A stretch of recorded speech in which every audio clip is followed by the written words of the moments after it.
Hello people, welcome back to another episode of Tank Nation. So I'm about to get ready to head back out in the system for about 3 weeks. The truck came out of the shop and I've been doing some other things, got a reset on my body, get my mind right and everything. So now we're about to head out again for another 3 weeks starting on tomorrow. So today is Easter Sunday. So I'm at the terminal now, so I went ahead and picked up my paperwork, which is the company bills. I got the order form for what I'm picking up, where I'm picking up and where it's going, and everything about the particular load. And this particular load is a hazardous load. So, and I'm gonna go check my tank and make sure my truck is good to go, hook up everything and be ready to go tomorrow. This particular load here, I'm using a tank that was used before because it's carrying the same chemical. So this is called a last contained. So I make sure that it's ready to go. Okay, so let's go check the trailer out and see how we can get ready to rock and roll. So once again, thank you so much for joining us. If you're not already part of the team, go ahead and hit that subscribe button, and we're going to head over here and check the trailer out. So this particular trailer that we're taking is trailer, I'm putting the seatbelt on, I had to take it off for a second. It's 11479. 11479. So I always do a pre-trip before the pre-trip inspection, so I make sure that it's good to go, and if there's anything that's wrong with it, I can get it repaired before I leave out. So tomorrow is a late load, which is 11 o'clock, 1100 a.m. Central Time. So there it go right there, 11479. So then the first thing I want to do is make sure, let me grab a glove here.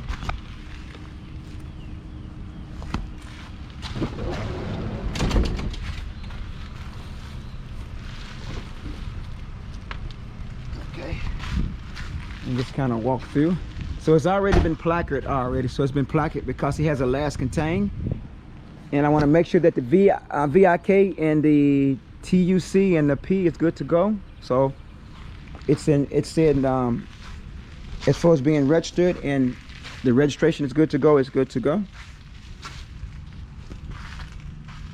And a lot of time I also want to check what my tank capacity, which is this one here is a 7,000 gallon capacity.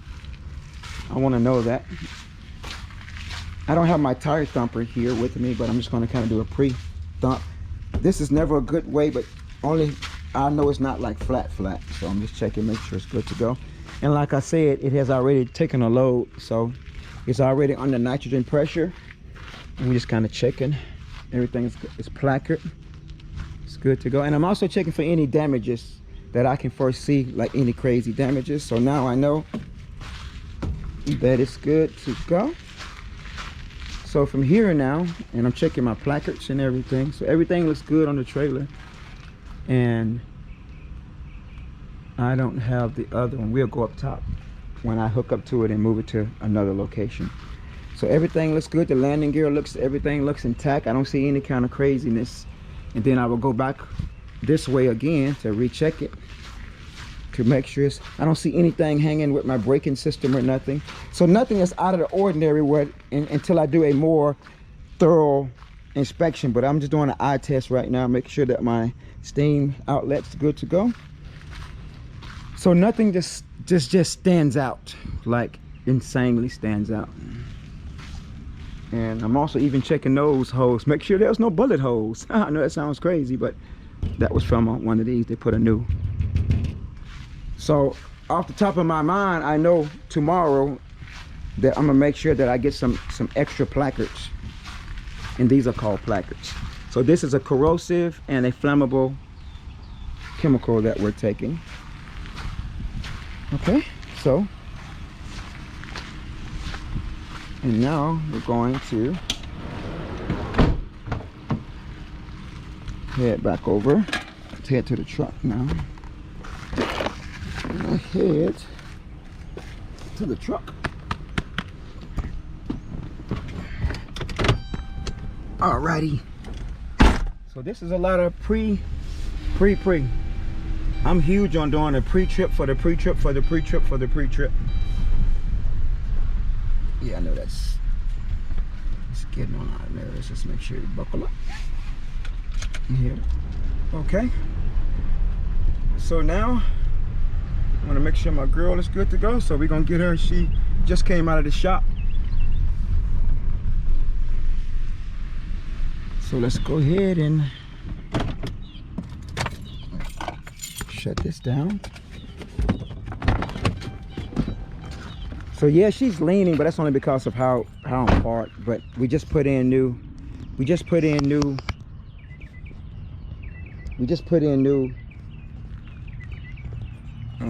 cab mounts on, and you can see that on the prior video. So once again, thank you so much for tuning in with us. Whew.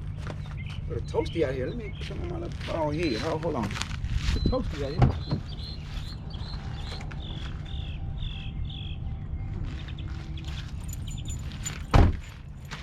Let me adjust this a little bit. There we go. So now we're gonna do a pre-trip for the pre-trip. So we went and checked the trailer out already. I don't know how this, readjust it again. Steady making adjustments. So sorry about that. Let's make some more adjustments here. I think that's pretty good. Okay. I'm gonna grab the other stand for it. So we're gonna do a pre-trip for the pre-trip. Whatever. So we went over there and checked the trailer out, so we know the trailer's good. I make sure that my trailer matches my my paperwork as far as the trailer, so everything matches the paperwork, so I know that's the right trailer. What is the most important thing when it comes to hauling hazmats, and it happens all the time over here, and I am not lying. Y'all think I'm lying. I am not lying. You have drivers hook up to the wrong tank and take it across country. So yes, sometimes they get, if it's a preload, sometimes you get the wrong paper. So, and I have done that where some paperwork was mixed up in the paperwork, whatever.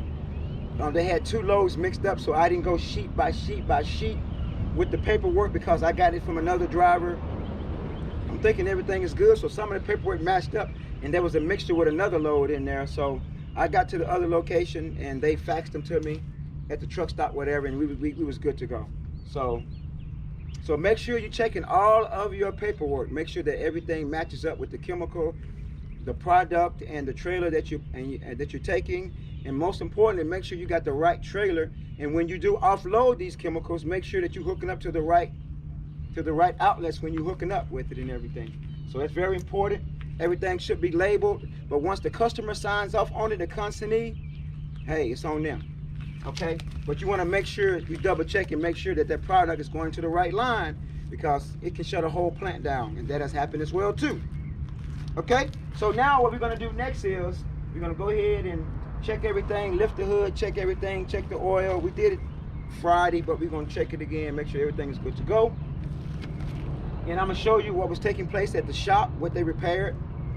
And this one here was the oil separator. So on earlier videos, we were saying I had blow down, blow back of oil, and we thought it might have been something to do with the head systems, the overall rack. So good looking on Greg over at Capital Volvo in Mobile, Alabama. Greg was like, nah, oil separator, got it taken care of. She's back out. So once again, special thank you to Capital Volvo here in Mobile. Thank y'all so much. They take very good care of me. And also make sure you give them a good thumbs up on those surveys, which I got to go back. They probably sent me a survey, so I'll go back and give them good thumbs up. And you can also give us a thumb up on this as well too. So I apologize for this channel, because we go in all kind of directions. Sorry, this is actually my life, so I'm just sharing it. Okay, so now let's go ahead and lift the hood on here, and we're going to do a pre-trip. Before the pre-trip, we're going to ease over there and hook up to that trailer. And then I'm gonna go ahead and I'm going to hook up to the, well, yes. Do I want to hook up to it? Yeah, I'm gonna go ahead and hook up to the trailer, and then I'm gonna go ahead and stage it over here. Okay, so I'll actually show you what I'm saying. So I'm gonna go ahead, and after I make sure she's good to go, warmed up, pre-trip everything, a pre-trip before the pre-trip, which we'll do it off the clock. I'm not gonna start my 70-hour clock. and then we're gonna hook up to my trailer, and then I'm gonna stage it over there, ready to go for tomorrow. So all I gotta do is come in, go on duty, fill her up with fuel, and we have our own fuel here as well too. Now a little bit later on, this morning I'm also going to wash her up. She is dirty, so I'm going to wash her up, and we have done really well. We also getting ready we're going to price some tires here, maybe locally, so we're going to get some new some we call it new shoes. So she's ready for some new shoes, so we'll be getting new shoes next month and make sure it's ready to go. So we're going to wash her up, and then I'm also going to do a function check on my pump. I haven't ran my pump in months, so I haven't ran my pump system in months. So we're going to go ahead and rinse it out, pumping system, and I'm going to show you how all that works on here. We're going to go step by step. And actually, I think what I'm going to do as well, I'm going to walk around here. I apologize if I'm talking too fast, so I'll make sure that I slow down and pronunciate these words correctly, and then explain some of the pumping system and how it works. It's a hydraulic system, and we're going to actually run my pump. And I think I'm going to actually do another video today. I'm going to do it where I'm going to actually hook up some hoses here, some lines here, and show you how it works without actually pumping something. But I'm going to actually hook some lines up over here and then do a function check, and then show y'all how it works as far as pumping systems. Okay, so I don't know if that makes sense or anything, if y'all going to bear with me. Once again, I appreciate your patience with me overall and the channel. So we'll be